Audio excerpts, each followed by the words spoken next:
Ce geste, nous le faisons tous quotidiennement, machinalement. Mais que deviennent ces tonnes de déchets jetés chaque jour, comme ici dans la nouvelle enceinte de la gare Saint-Lazare à Paris, où la création récemment d'une galerie marchande a fait exploser le volume de déchets.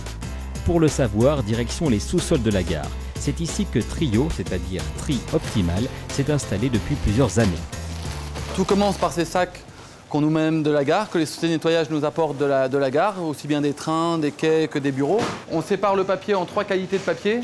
On va séparer aussi d'autres flux de matière, qui sont les bouteilles plastiques, les canettes, voilà, ici.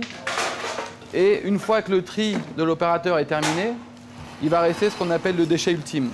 Le déchet ultime, lui, n'est pas valorisable par du recyclage. Ces déchets ultimes partiront via containers vers des centres d'incinération. Les cartons, eux, sont compressés pour être expédiés vers des sites de recyclage. En moyenne, 75% des déchets traités par Trio sont ainsi valorisés. C'est le point fort de la société reprise en 2011 par Mathieu de Chanalay. Nos clients sont essentiellement des grands groupes.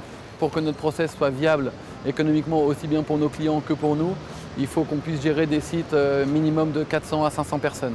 Les méthodes de travail de Trio sont assez uniques sur le marché et s'adressent réellement aux groupes ayant une politique environnementale et une vraie volonté de valoriser leurs déchets. Ici, on est dans un site où on a 107 mètres carrés, avec 80 boutiques en plus, avec donc beaucoup plus de déchets. Et pour autant, on arrive à mettre des monoblocs adaptés, on arrive à mettre de nouvelles presses, des compresseurs parfois. Donc c'est là où Trio est assez force de proposition. Après Saint-Lazare, la SNCF vient d'ailleurs de confier à Trio le tri des déchets de la gare Montparnasse.